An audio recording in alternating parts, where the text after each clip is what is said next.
boa tarde. Como estão? Tudo bem? Tudo bem? Primeiramente, gostaria de parabenizá-los, tá, pela iniciativa de estudo, tá, principalmente num momento desse, né, um sabadão à tarde, né, que tem muitas outras coisas, assim, digamos que poderiam ser mais agradáveis, certo? Mas vocês estão empenhados em algum tipo de propósito, certo, gente? Tá bem? Então vamos nos concentrar aqui. A gente tem um tempinho para falar sobre as ciências da natureza e suas tecnologias, tá? Então eu preciso que você pegue esse caderno aí, área de ciências da natureza e suas tecnologias. Pegou? Pegou? Muito bem. Gente, como é a primeira aula, e eu sou professor de biologia, no caso, tá? Nós vamos falar um pouquinho desta parte da ciência, a ciência da biologia, tá bem? Então eu gostaria de colocar alguns pontos para vocês a respeito do que nós vamos trabalhar de uma certa forma, né? E também a respeito do que você precisa conhecer, que você tem que saber, tá bem? Para otimizar o tempo aqui, eu vou ler algumas coisas, tá, pessoal? Para não ficar anotando no quadro, a gente vai direto para os exercícios posteriormente, tá? Então, para eu agilizar aqui, ganhar um pouquinho de tempo, ó, as ciências da natureza, no caso, o Enem, propriamente, pessoal, nos cobra, quanto à questão da biologia, alguns tópicos, alguns temas centrais, voltados para o ensino médio, tá?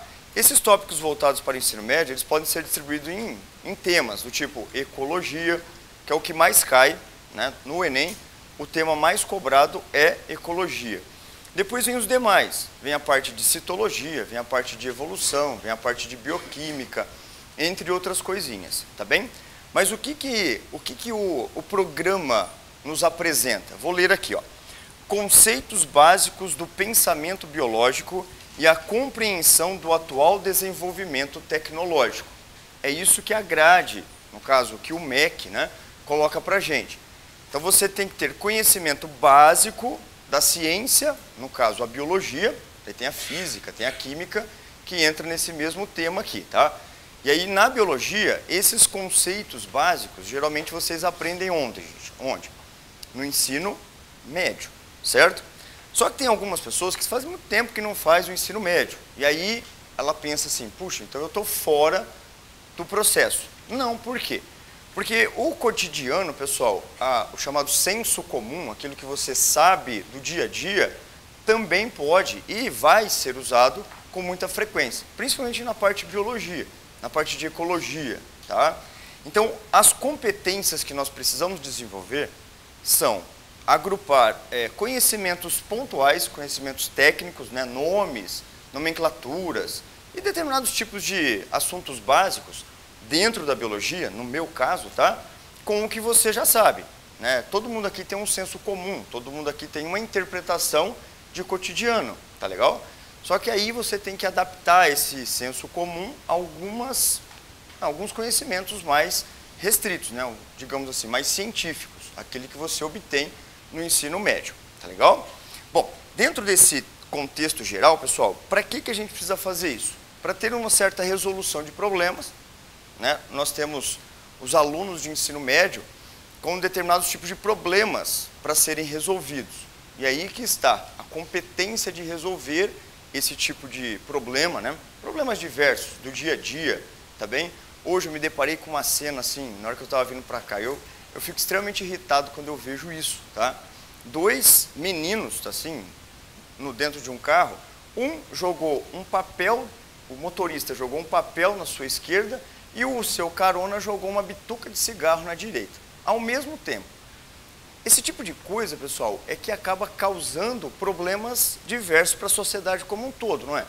Aí chove pra caramba, entope tudo, e quem que é o grande responsável por isso? Ah, é o governo, é a prefeitura. Também é, porque às vezes não faz obra adequada. Mas esses dois também não são culpados? Então esse tipo de problema que a gente também tem que buscar a resolução. Isso é senso comum, entende? Isso é ecologia, né? Mas é uma questão de educação, tá? Uma outra questão, gente, é a compreensão de notícias. Às vezes você está lá assistindo uma reportagem e essa reportagem passa um tema a qual você, puxa vida, eu não sei o que significa isso. Fala sobre DNA, fala sobre um outro tipo de biotecnologia, você fala assim, nossa, o que é isso? A compreensão de notícias, ela se faz necessário com esse tipo de conhecimento. Bom, fechando a minha fala, pessoal, quanto à questão, né? A ideia, né, do que o Enem está querendo nos colocar é exatamente colocarmos um pouco de vivência dentro do processo científico, tá? A resolução de problemas, a tomada de decisão, como que eu vou resolver o problema. Então, tudo isso está baseado na questão conhecimento e educação, né? Então, o Enem, ele busca esse tipo de ideia para tornar um cidadão mais consciente. É isso que o ensino médio, ele deveria estar um pouco mais focado, né? Porque esses dois garotos, com certeza, eles tiveram aula. Não é verdade? Com certeza, eles tiveram aula e um bom tempo de aula. Mas eles não conseguiram, eles não têm a percepção de que o que ele acabou de fazer é algo errado. Um jogou um papel do lado esquerdo, o outro jogou a bituca do cigarro do lado direito. Simples assim. Como se fosse algo extremamente normal para ele. E é, né? Mas qual que é a ideia? Não compreende o sistema, né? Não sabe como conservar a consciência, né, de um cidadão, tá? Então a gente tem que construir isso. E as questões do Enem, pessoal, muitas vezes elas nos trazem esse tipo de problematização, tá legal? Bom, eu vou embasar a nossa fala, pessoal, junto com algumas questões, tá? Então eu vou indicar para vocês aqui algumas questões dentro de determinados grupos de conhecimentos, tá? Então eu gostaria que vocês pegassem a apostila e deixassem na aberta na página 29, tá bem? Então lá na página 29,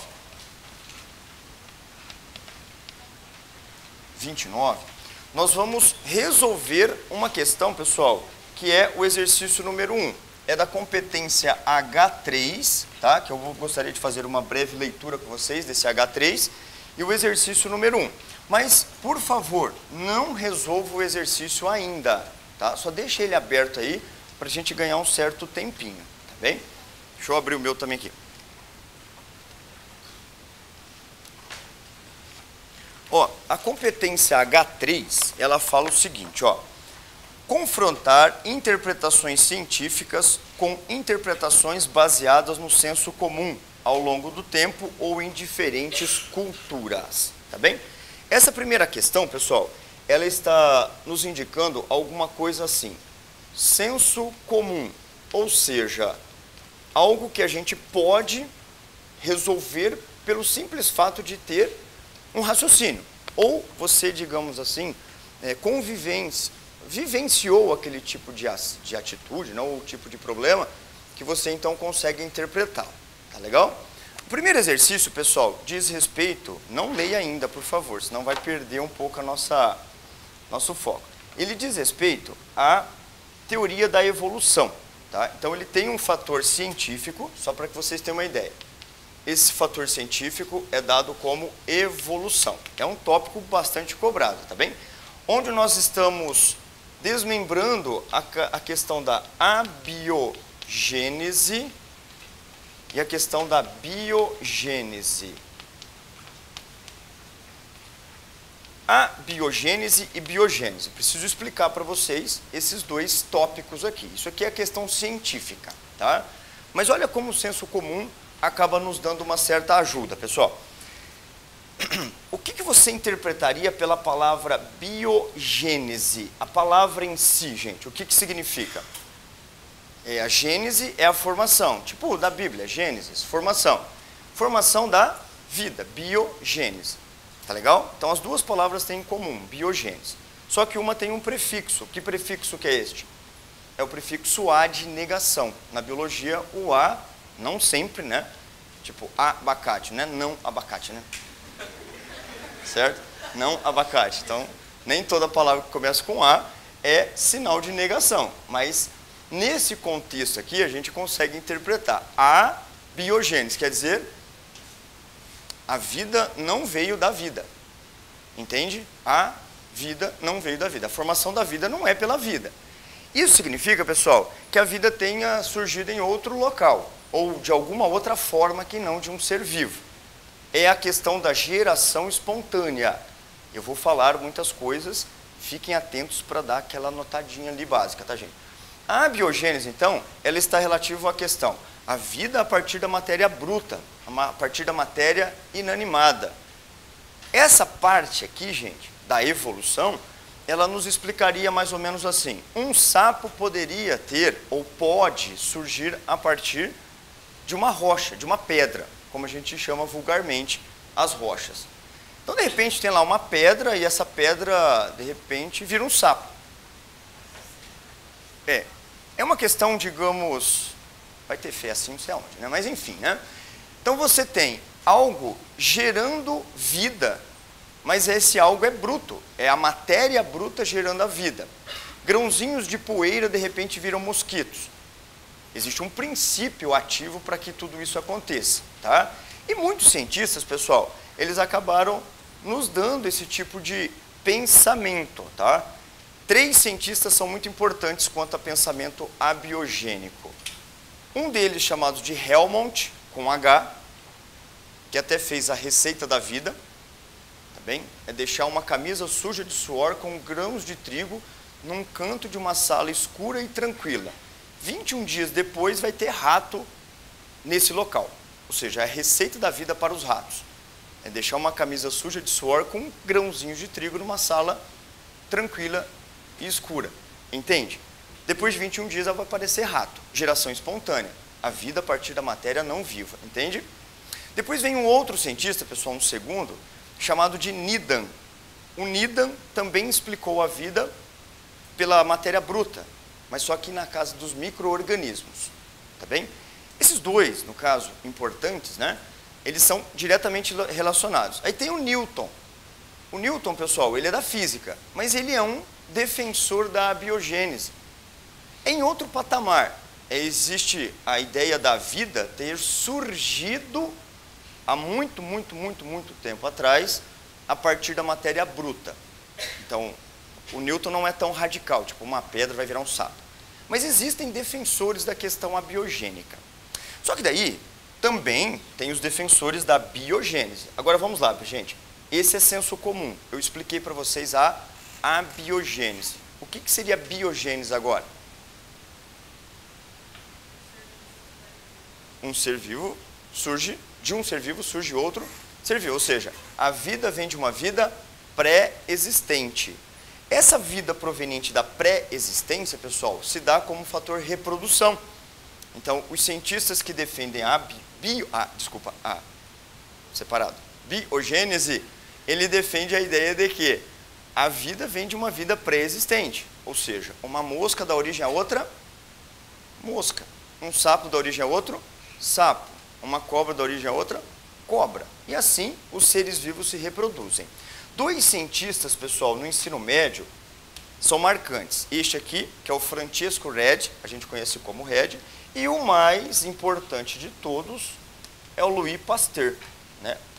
O senhor Pasteur, no caso, ele é o pai da biogênese, só para vocês terem uma ideia, né, desse contexto, o pai da biogênese, tá legal?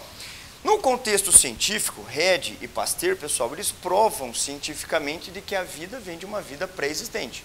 Eu falei da mosca, não foi? Porque eu cito o Redi. Redi fez um experimento básico. Ele pegou um potinho, deixou um pouco de carne em putrefação lá, e esse potinho aberto. Esse potinho aberto deixou então com que as moscas entrassem, botassem seus ovos e gerassem larvas que se desenvolveram gerando novas moscas. Isso ele viu. Mas para provar, ele pegou o mesmo potinho, o mesmo conteúdo basicamente, só que ele deixou tampado com uma gaze, ou seja, ele impediu a entrada das moscas. Novas moscas surgiram nessa carne em putrefação? Não, porque a mosca não conseguiu botar os seus ovos para gerar larvas, para gerar então a vida a partir dela. Entende, gente? Esse foi o experimento de Redi. E aí veio o experimento de Pasteur, que determinou tudo isso na questão dos micro-organismos. O Pasteur, então, fez um experimento extremamente definitivo, que ele provou de que, além, né, de todos os fatores vivos, né, macroscópicos, até os microscópicos, até as bactérias, os fungos, são provenientes de seres pré-existentes. Entenderam, gente? Então, esse é um embasamento teórico. Isso aqui é o que você obtém no ensino médio. Agora, vamos para a questão número 1, daí você vai perceber. Vamos lá, então?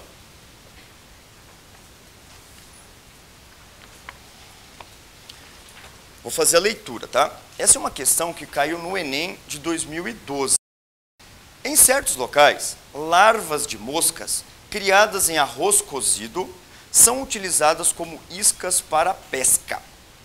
Alguns criadores, no entanto, acreditam que essas larvas surgem espontaneamente do arroz cozido, tal como preconizado pela teoria da geração espontânea.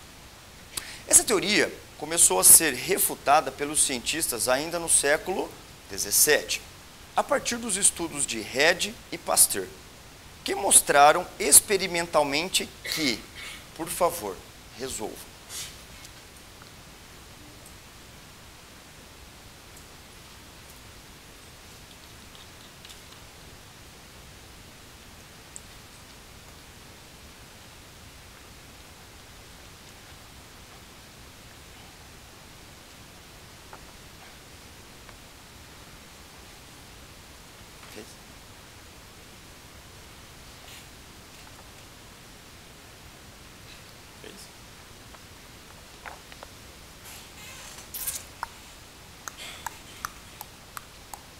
O tempo está acabando. Beleza, gente? Bom, vamos ver a questão. Antes de eu passar a resposta para vocês, ou no caso o gabarito, tá? A explicação ajudou? Sim ou não? Bom, isso é questão de ensino médio. Mas se eu não tivesse passado a explicação, será que talvez você teria feito assim, eu não sei quem que é esse sujeito, Rede, Pasteur, não sei. Mas ele está embutido aí, pessoal, está na questão da biogênese. Rede Pasteur está voltado para a biogênese? Sim. Então, eles estão voltados para a questão de que a vida vem de uma vida pré-existente. Então, o texto em si, né, na verdade, o enunciado, ele nos deixou uma ideia, né, para ser, de certa forma, interpretada. E essa interpretação é dada pelo senso comum. É claro que se você tiver um embasamento teórico, o caminho fica mais curto, né? Você consegue pegar um atalhozinho ali. Eu sei o que é biogênese, é biogênese. Ótimo. E aí você, então, marcou qual alternativa? C. É essa mesmo. Né? É essa mesmo. É essa mesmo. É a letra C. Nossa, né? Alguma outra causou uma certa ideia, assim, de correta, pessoal? Para você, uma outra alternativa ali tenha passado assim, puxa vida, eu estou em dúvida entre a C e a B, entre a C e a D. É aí que vem a questão conteudista, tá? O senso comum, muitas vezes, vai te deixar numa situação assim, será que é essa? Ou será que é essa? Fator interpretativo, né? Senso comum. Mas quando você tem a teoria já, de uma certa forma, um pouco mais concreta, aí você consegue decidir de uma forma muito mais direta. Tá legal, pessoal? Nós vamos trabalhar, eu particularmente vou trabalhar assim com vocês. Os exercícios vão buscar, no caso, né, o exercício vai nos levar a uma teoria. Essa teoria ela será passada de uma forma pontual para vocês. Eu não consigo falar tudo sobre a questão teórica em pouco tempo, né? A gente consegue colocar a teoria dentro do processo de questão. Não perdendo aí a página, pessoal, continuando nessa página 29, só que começa o exercício número 2 ali, tá legal? Na página mesma, página 29, o exercício número 2 do Enem 2011. Eu preciso agora que você leia e tente fazê-lo. Entenderam? Ainda dentro do contexto senso comum interpretativo. Vai lá então, pessoal, questão número 2, página 29. E termina na outra página, tá?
Zero?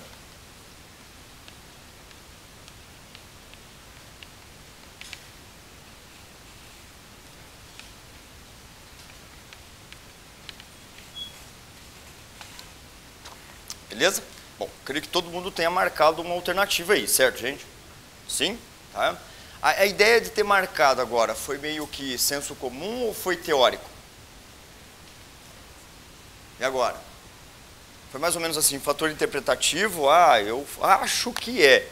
Ou foi pelo fator assim, eu acho, mas por isso eu tenho certeza que é esta. Qual foi a ideia de resolução nesse momento, gente, vocês? Esse meio, eu acho que é. Sim? Bom, vamos para a alternativa, pessoal, pelo seguinte, ó, vamos lá. Eu vou ler agora, a gente vai acompanhando. Diferentemente do que o senso comum acredita, as lagartas de borboletas não possuem voracidade generalizada. As lagartas não possuem voracidade generalizada. Um estudo mostrou que as borboletas de asas transparentes da família Itomininae. Bom, eu posso dar uma pausinha aqui para não causar determinado estresse assim? Depois eu volto. Gente, para quem estuda a questão teórica, essa palavra está escrito errada. Tá bem? Por quê? Porque a terminação de família de classificação é dado como idae. E como é que está a terminação nossa aqui? Inae. Tá legal? Esse é um erro que pode ser, no caso, interpretado.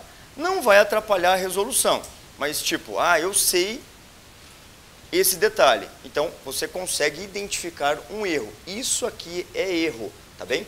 Isso aqui, pessoal, é a terminação que a gente usa quando a gente fala sobre a questão da família, tá bem? Na classificação dos seres vivos existe uma ordem taxonômica, reino, filo, classe, ordem, família, gênero, espécie. Essa é a nossa categorização taxonômica. Não está cobrando isso da gente, nesse contexto, tá bem? Mas seria reino, filo, classe, ordem, família. Sabemos que toda vez que escreve família, quando se trata de animais, a terminação é idae e não inae. Tá vendo só? Então, já numa questão, você poderia falar, opa, tem alguma coisa estranha aqui, né? Pelo conhecimento, tá bem? Aqui elas estão corretas, tá, gente? Aceae, apocinae, tá bem? A gente fala solaceaia, né? Aqui, solace, apocinace, tá bem? É a pronúncia que a gente fala. As terminações aceae, como a gente lê, né? Aceae é família de planta. Aí elas estão corretas. Aqui tem um errinho, tá? Mas não atrapalha o nosso contexto. Vamos lá, então. Um estudo mostrou que as borboletas de asas transparentes da família Itominidae ou Itominidae, comuns na floresta amazônica e na Mata Atlântica, consomem, sobretudo, plantas da família Solaceae, tá? Que é essa daqui, é a primeira planta, a Solaceae, beleza? A mesma do tomate. Contudo, os ancestrais dessas borboletas consumiam a espécie vegetal, ou as espécies vegetais da família Apocinae, tá bem? Mas a quantidade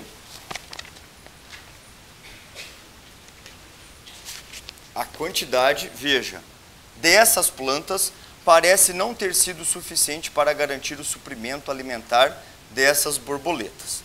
Dessa forma, as solacenáceas, primeira, né,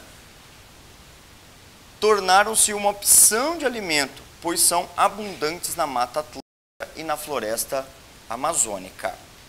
Ok? Nesse texto, a ideia do senso comum é confrontada com os conhecimentos científicos, ao se entender que as larvas das borboletas Itominidae, encontradas atualmente na Mata Atlântica e na floresta amazônica, apresentam A, B, C, D. Qual foi, gente? Letra C. Viu só? Vamos uma por uma para a gente mostrar o caminho. Facilidade em digerir todas as plantas desse local. Ele não tem voracidade generalizada, então pelo texto você já descarta essa. Interação com as plantas hospedeiras da família Apocynaceae. Interação com a família Apocynaceae. Letra B. Letra C. Adaptação para se alimentar de todas as plantas desse local. E aí, pessoal? Todas as plantas desse local podem ser comidas pelas larvas? Não. Ou é esta ou é esta. Concorda? Então a C também não pode ser. Letra D. Voracidade indiscriminada por todas as plantas existentes nesses locais. É o mesmo contexto. Não tem voracidade generalizada. Letra D está fora. Especificidade pelas plantas da família Solacenae existentes nesses locais. E aí, gente? Mas e se tiver uma Apocynaceae, ela vai comer? Vai. Então ela pode comer os dois vegetais. Qual que é a resposta, pessoal? É a letra B de bola. A letra B, interação com as plantas hospedeiras da família, no caso, Apocynaceae. Tudo bem?